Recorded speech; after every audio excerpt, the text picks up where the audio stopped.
lot of people say, come out from the comfort zone, but I just fucking love the comfort zone because this is life. Mazel tov. Just don't complain when your business doesn't grow that much over the next decade.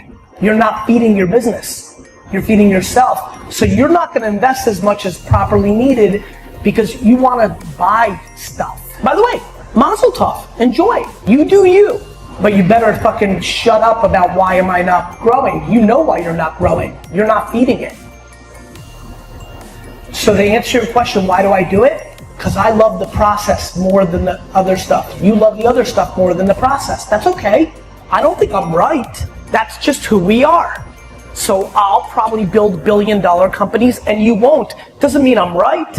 You might have more vacations and eat more food and go to more matches and spend more time with people. That's great. Life is about choices, but you can't have both.